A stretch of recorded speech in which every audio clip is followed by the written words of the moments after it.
Bonjour et bienvenue dans ce tout nouveau format de vidéo podcast nommé Vers demain, porté par l'association Lauragais Nature. Je suis Durand-Meline, animatrice EEDD au sein de l'association. Lauragais Nature, ou anciennement Nature en Jeu, est une association d'éducation à l'environnement basée dans le Lauragais, plus précisément à Salles-sur-l'Hers. Beaucoup de personnes, peut-être vous, se posent souvent la question de qu'est-ce qu'on entend concrètement derrière éducation à l'environnement. Pour cela, je vous propose de vous laisser avec Lucille Goza, notre coprésidente, pour répondre à cette question. Bonjour Lucille. Bonjour. Est-ce que tu pourrais te présenter? Qu'est-ce que tu fais dans la vie et qui es-tu pour Nature en Jeu ou Lauragais Nature? Eh bien, dans la vie, je suis illustratrice naturaliste et éco-interprète. Donc mon métier, c'est de transmettre par l'image, par le visuel, la beauté et la fragilité des milieux naturels et de les valoriser. Et pour Nature en Jeu, je suis coprésidente depuis 1 an et demi avec Anne, du coup. Voilà. Après avoir été bénévole un petit peu avant.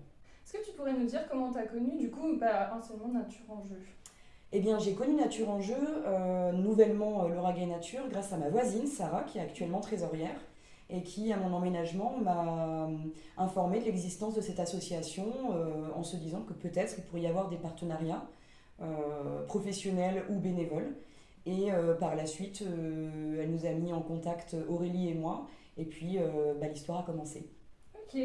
Alors, ce que je vais te proposer, c'est que je vais te faire écouter l'interview des fondatrices de Nature en Jeu, qui sont Anne et Marlène. C'est un enregistrement qui a été fait pendant la fête de nos 10 ans, qui a eu lieu à la minoterie de Cardauche. Et donc ensuite, tu pourras rebondir sur ce que vont dire les deux personnes. Très bien. Du coup, Anne et Marlène, cofondatrices de l'association Nature en Jeu, il y a maintenant 10 ans. Voilà, alors un peu comment est-ce que s'est construit l'idée de la première étincelle d'idée de faire quelque chose jusqu'à déposer des statuts de l'association et se lancer dans les premières actions? On a deux profils très différents. Moi, je suis issue du domaine de l'animation socioculturelle, donc plus une culture de projet, de mise en place de projets. Et moi, je suis du monde scientifique, naturaliste, botaniste et travailleur écologiste. Du coup, on se connaît de longue date, on s'est côtoyés sur les terrains de basket quand on était jeunes, il y a 30 ans. On faisait les mêmes colonies de basket, il y a 30 ans, sans rebelle. Les summer camps. Voilà, exactement. Et on s'est retrouvés dans le Lauragais, sous une autre association qui était à Varennes, qui s'appelait Saint-Cizanne, où bon, on s'est retrouvés sur des missions différentes, mais oui, surtout des concerts, non? Ouais, des concerts, et après on a fait des concerts. Après, ouais. Du coup, on s'est mis à faire des sorties pour eux, ouais, des sorties, des balades de nature. Ouais, bon, Anne, elle a fait un enfant, mais on a eu un enfant en même temps. Chacune, un enfant, en même temps. Et on s'est posé la question de qu'est-ce qu'on pourrait faire sur les territoires, donc sur le Lauragais audois en partie, mais pour mettre en place des actions de sensibilisation. Et au début, c'était un peu égoïstement, on pensait aussi à nos enfants aussi qui puissent faire des ateliers. Il y avait Riel, c'était les 2 heures de l'éducation environnement, et puis c'était un peu à la confluence de nos deux activités, quoi. Le monde social de l'animation et le monde scientifique. Et on a rencontré nos deux trucs, on a commencé à réfléchir à un projet de ludothèque. Ouais, de ludothèque, des jeux sur la nature. Donc on a un peu fouiné un peu partout, on est allé rencontrer d'autres assos, des CPIE, des accompagnements comme la recherche scientifique qui accompagne les assos.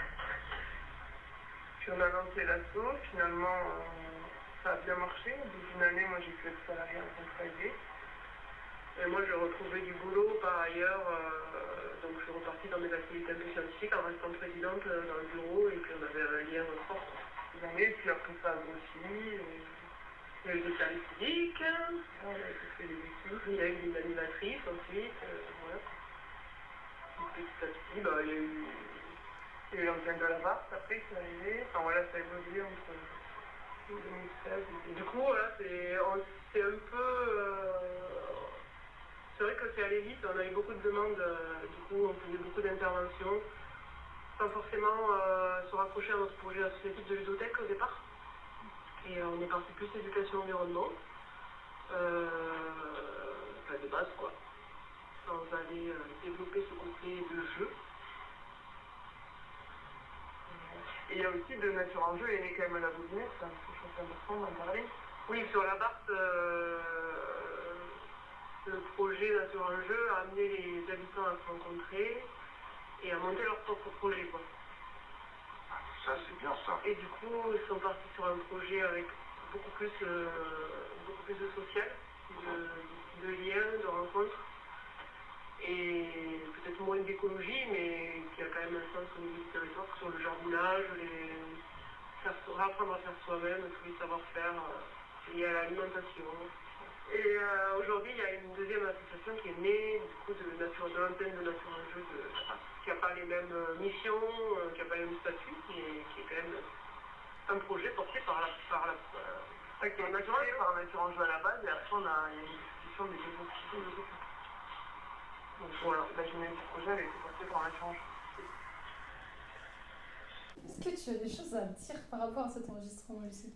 Oui, je trouve que c'est amusant de se rendre compte que finalement, les deux co-créatrices de l'association, à l'origine, elles sont tout à fait le reflet de l'image que moi je me fais de l'éducation à l'environnement et de ce qu'est l'association Lauragais Nature aujourd'hui, c'est-à-dire la fusion entre le monde scientifique qui a pour vocation d'étudier, de protéger la faune, la flore, les milieux naturels, et le monde du social, de la transmission, de l'éducation, qui a pour but, lui, de transmettre, et que pour moi, vraiment, l'association aujourd'hui, son objectif principal, c'est ça. C'est de mêler ces deux univers pour faciliter l'apprentissage de notions d'environnement, d'écologie, de biodiversité, de protection de la nature, d'engagement citoyen, et tout ça en même temps.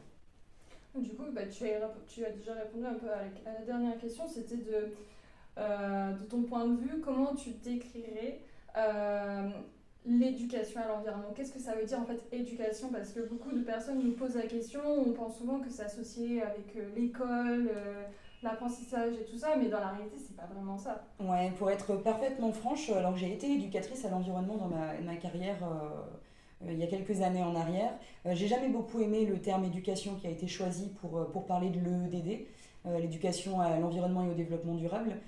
J'aimais pas non plus le terme animation parce que ça évoque au contraire l'aspect très exclusivement ludique, jeu, fun. C'est pas que ça non plus.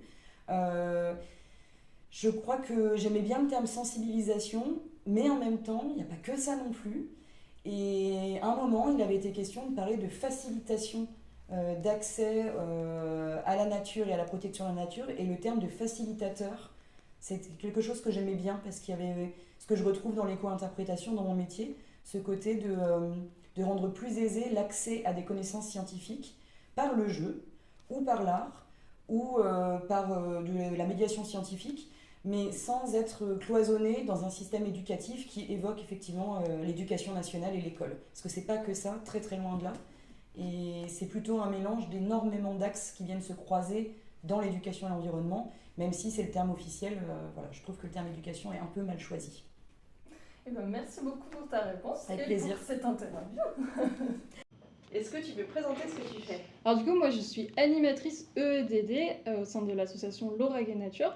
Qu'est-ce que ça veut dire EEDD ? C'est éducation à l'environnement et au développement durable. Donc mon rôle, c'est d'animer des ateliers autour de cette très large thématique. Mais animer, qu'est-ce que ça veut dire ?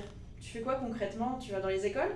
Alors en fait, le terme animé, il est souvent mal compris, mal défini. On a tendance à l'associer aux enfants, alors qu'en fait, si par exemple je vous parle d'un animateur télé ou un animateur radio, c'est pas des gens qui font exclusivement avec du public qui est des enfants. En fait, un animateur, c'est quelqu'un qui va être avec tout le monde, n'importe qui. Ça va de 0 à... Il n'y a pas d'âge limite en fait pour les ateliers. Autant le mardi, je vais être en balade botanique avec des seniors. Le jeudi, je vais être en train de fabriquer des nichoirs avec une classe de CM2. Et le week-end, je vais avoir un atelier familial où on va fabriquer du savon ou ce genre de choses. En fait, le principe d'animer, c'est de sensibiliser le public et surtout moi, dans mon rôle, c'est apporter des connaissances pour aider l'environnement et la nature à notre façon. Et ce serait pas l'objectif de ce podcast ? Et bien d'ailleurs, le podcast Vert demain, qui est donc porté par Lauragais Nature, on l'a nommé ainsi pour le côté vert qui se rapporte à la nature et demain pour le côté avenir, futur. Le but de ce podcast, ça va être de vous montrer des initiatives locales, des petits tutos, poser des questions à des experts pour répondre à vos questions et du coup vous donner des petites astuces pour participer à la protection de l'environnement. Et dans ce podcast, de quelle initiative on va parler ? Et bien dans ce podcast, je vais vous proposer d'aller rencontrer un de nos super partenaires qui est la minoterie de Gardouche. Bonjour Elodie, bonjour Sophie. Est-ce que tout d'abord vous pourriez vous présenter ? Bonjour. Donc oui, moi c'est Elodie, je suis cofondatrice de la minoterie et aujourd'hui coprésidente de l'association Canal Coop qui gère ce lieu, la minoterie. Bonjour aussi, moi je suis Sophie, je suis actuellement facilitatrice du tiers-lieu et à la coordination de la vie associative, donc je m'assure que les bénévoles se sentent bien. Du coup, nous sommes à la minoterie Gardouche. Est-ce que vous pourriez nous dire qu'est-ce que c'est que la minoterie ? Alors, c'est une bonne question. C'est assez difficile à définir. En fait, la minoterie, c'est surtout un tiers-lieu. Qu'est-ce que c'est qu'un tiers-lieu ? Il n'y a pas de définition vraiment claire de ce que c'est. C'est surtout un lieu qui est fait par ses usagers et par les habitants, les acteurs locaux. Voilà, donc une fois qu'on a dit ça, concrètement, qu'est-ce que c'est ? Il y a un café associatif, il y a une épicerie, il y a un espace de coworking, une salle d'activité aussi, et également une programmation culturelle et des animations qui se passent au quotidien dans le lieu. Ok, du coup, pour rebondir sur ce que tu as dit, justement, quand on arrive côté Canal, on voit qu'il y a une épicerie. Est-ce qu'il y a un concept derrière cette épicerie, l'origine des produits, tout ça ? L'épicerie a été pensée de façon à mettre en lumière les producteurs locaux. On travaille avec des producteurs, des agriculteurs qui sont talentueux et qui font du très bon travail. Donc on est allé piocher chez eux les produits qui sont en vente à l'épicerie parce que ça n'avait pas de sens d'aller chercher plus loin en fait, ce qu'on avait sous la main. Quand on va sur le site internet ou même quand on vient à la minoterie, on voit qu'il y a un agenda et qu'il y a pas mal d'ateliers. Donc la minoterie, c'est aussi un grand lieu de rendez-vous, c'est ça ? Oh, c'est exactement ça. Est-ce que vous auriez des exemples à donner d'ateliers qui ont lieu ici, qui sont assez populaires qui marche bien. Atelier cuisine, allez, on va dire, Ouais. voilà, on va attaquer avec le truc qui est populaire parce que c'est aussi assez frais. On en a eu un qui s'est déroulé il n'y a pas très longtemps. On a un de nos bénévoles qui est féru de cuisine, qui ne pense qu'à ça, qui ne parle que de ça, et qui a décidé d'organiser des ateliers dans lesquels il explique comment faire certains plats, souvent avec de la récupération d'ingrédients. En l'occurrence, le dernier atelier, c'était un atelier fabrique la saucisse, qui a eu un succès incroyable, autant à la fabrication qu'à la dégustation. Voilà, donc ça c'est un des ateliers qu'on porte ici. On a le café philo, qui fonctionne très très bien aussi. C'est un des premiers formats qui a été présenté. On a beaucoup de monde qui se réunit pour assister à ce café philo, donc c'est un sujet qui est apporté de façon, c'est mensuel. Ouais. Un sujet qui est apporté et qui est débattu pendant 1h30, 2 heures. Et les sujets sont choisis par le groupe. Il y a des habitués maintenant, depuis ça fait 2 ans qu'on est ouvert, donc il y a tout un groupe d'habitués. Et voilà, les sujets sont proposés par l'animateur, mais choisis, il y a une liste d'énormément de sujets. Et voilà, c'est le groupe qui a l'habitude de venir au Café Philo qui choisit. Enfin voilà, c'est vraiment à l'image de notre démarche aussi de mettre les gens, les participants, les habitants au cœur de ce qu'on fait, de ce qu'ils ont envie de faire ici. Il y a les soirées jeux, les après-midi jeux, les répars café. Les répars café. Enfin, ça, c'est un des formats stars chez nous. On a beaucoup de... On se rend compte en fait en faisant la liste là. La liste est vraiment longue. Puis il y a des choses il y a de nouvelles choses qui arrivent un peu en permanence. Il y a des choses qui sont régulières, des choses qui se font qu'une fois de temps en temps, qui fonctionnent aussi. Et puis il y a tous ces rendez-vous un peu informels aussi. En fait, ce qu'il y a, c'est que même au-delà des temps d'animation, juste le fait d'être ouvert, on est un lieu les gens se rencontrent, discutent, papotent. C'est un lieu où on se sent vraiment comme à la maison, quoi. C'est ce qu'on aime, c'est ce qu'on aime dire. C'est vraiment ça. C'est ce qu'on veut faire passer et c'est ce que les gens ressentent, vraiment. Alors du coup, en parlant d'ateliers, justement, il y a des ateliers que vous réalisez avec l'association Laurag et Nature, anciennement Nature en Jeu. Est-ce que vous pouvez nous parler un peu plus de cette association, comment vous l'avez connue et comment vous la définissez? Oui, Nature en Jeu, c'est une des premières associations qui est revenue vers nous donc quand on a ouvert il y a 2 ans et qu'on a lancé un appel à proposition pour justement qu'il y ait des animations dans le lieu. C'est une association qui est très active et qu'on connaissait déjà un peu de nom sur le territoire. Et voilà, donc Nature en Jeu nous a proposé des animations d'éducation à l'environnement autour de la nature pour un public familial, les enfants notamment. Donc ça collait complètement à ce qu'on voulait faire ici. Donc voilà, des premiers ateliers ont commencé au début les mercredis après-midi. Et finalement, on s'est rendu compte que les mercredis après-midi n'étaient pas forcément les plus adaptés. Donc voilà, ici, c'est ce qu'on fait aussi en permanence. On s'adapte aussi aux besoins des habitants. Donc on a basculé sur des ateliers le samedi après-midi, à chaque vacances scolaires, donc avec des animations thématiques autour des courges pour Halloween, autour des fleurs au printemps. Enfin voilà, des animations qui fonctionnent super bien auprès d'un public très familial. Ok, merci beaucoup pour cette petite interview. Avec plaisir. Merci à tous d'avoir regardé ce vidéo podcast. N'hésitez pas à laisser un j'aime et un commentaire. Et on se retrouve le mois prochain sur une nouvelle thématique. Salut!